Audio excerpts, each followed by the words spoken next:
أعوذ بالله من الشيطان الرجيم. بسم الله الرحمن الرحيم. الحمد للہ رب العالمین. پانچویں حدیث شریف انبیاء علیہ السلام کی سیاست اور ختم نبوت.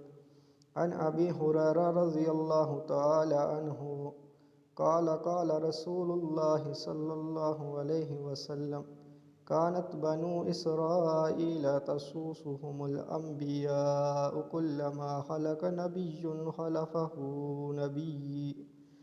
حلفه نبي وأنه لا نبي بعدي.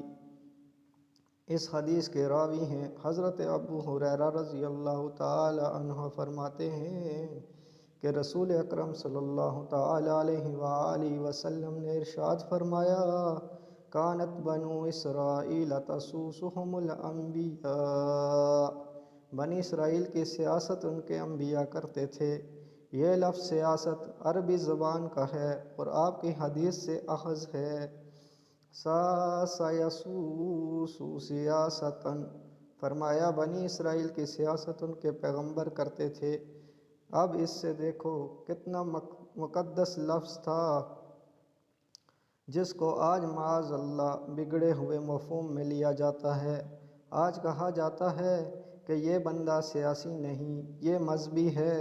یعنی سیاست کے لفظ کو ایک گالی بنا دیا گیا ہے اور مذہب سے اس کو جدا کر دیا گیا.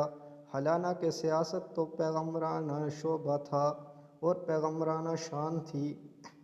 میرے محبوب صلی اللہ تعالی علیہ وآلہ وسلم فرماتے ہیں، بنی اسرائیل کے انبیاء ان کی سیاست کرتے تھے. سیاست کا مطلب کیا ہے؟ ان کے امور کی دیکھ بھال کرنا، ان کی رہنمائی کرنا، ان کے مسائل حل کرنا، ان کے دکھ سکھ میں شریک ہونا. یہ سیاست پیغمبروں کا شعبہ تھی. بنی اسرائیل کے انبیاء علیہ السلام یہی کام کرتے تھے. یعنی وہ نبی بھی ہوتے تھے اور ساتھ اپنی امتوں کے لیے سیاست بھی کرتے تھے. یعنی یہ مقدس فریضہ ہے سیاست کا، جس کے اگر اصل ماخذ کو دیکھا جائے تو وہ عرش سے لگائی ہوئی وہ ڈیوٹی ہے کہ جس کے لیے بندوں کے لیے مفید بن جاتے ہیں. کلما خلق نبی حلفہ نبی، جب بھی ایک نبی دنیا سے تشریف لے جاتے تھے تو ان کی جگہ دوسرے نبی آ جاتے تھے. اس طرح یہ سلسلہ جاری رہا. رشد و ہدایت بھی ہے اور دنیا کی نگرانی بھی ہے اور لوگوں کے امور کی تدبیر بھی ہے. سب کچھ ہے. کوئی سلسلہ منقطع نہیں ہوا، ختم نہیں ہوا کہ ایک نبی چلے گئے ہیں اور بڑا گیپ پڑ گیا ہو.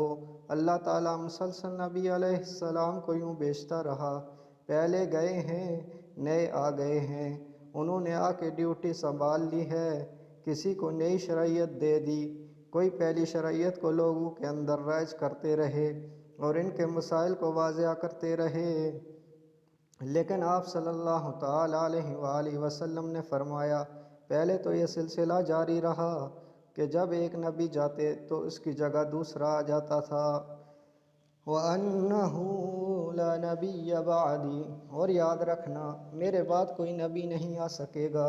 پہلے سارا دور جتنا بھی ہے، حضرت آدم علیہ السلام سے لے کر عیسیٰ علیہ السلام تک، اس دور میں ایک بات جائز رہی کہ جب ایک نبی گئے تو دوسرے آ گئے، بلکہ بیک وقت زمین پہ کئی نبی موجود رہے. کوئی کسی بستی کا اور کوئی کسی ڈویژن کا، کوئی کسی صوبے کا، یوں بھی کام چلتا رہا. لیکن فرمایا جب سے میں آ گیا ہوں، میرے بعد اب کسی کے آنے کی گنجائش باقی نہیں رہی. ایک اور مقام پر فرمایا سَيَكُونُ خُلَفَاء، ہاں میرے پیچھے خلفاء ہوں گے. خلیفے ہو سکتے ہیں مگر نبی کوئی نہیں ہو سکتا. تو اس سے بھی رسول اکرم صلی اللہ تعالی علیہ وآلہ وسلم پہ جو آخری جملہ ہے، اس سے ہم اہل سنت کا جو موقف ہے کہ نبوت کے بعد خلافت ہے، امامت نہیں ہے، وہ بات بھی آپ صلی اللہ تعالی علیہ وآلہ وسلم نے واضح فرما دی کہ میں نبی ہوں، میرے بعد کوئی نبی نہیں ہوگا مگر میرے بعد خلفاء ہوں گے. ایک تو خلفۂ راشدہ ہے، ایک تو خلافت راشدہ ہے.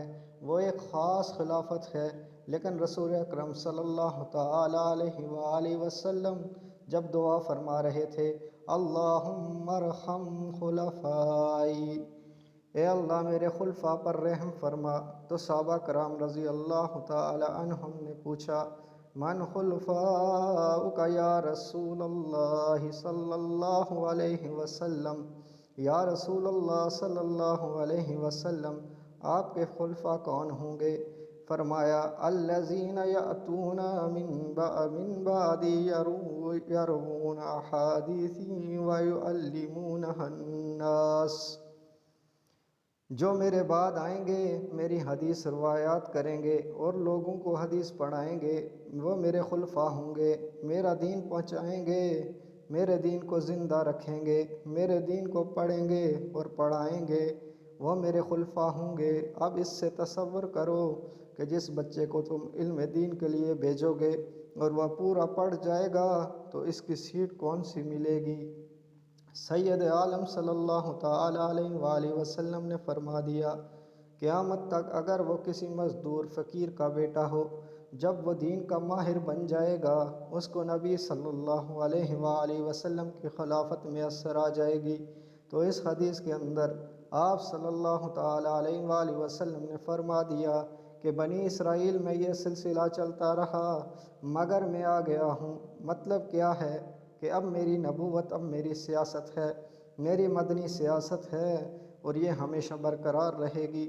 اب اس کے بعد کوئی نبی نہیں آئے گا، یہ میرے خلفاء ہیں جو میری نبوت کا فیض بھی ہیں اور میری خلافت کا فیض بھی آگے جاری کریں گے۔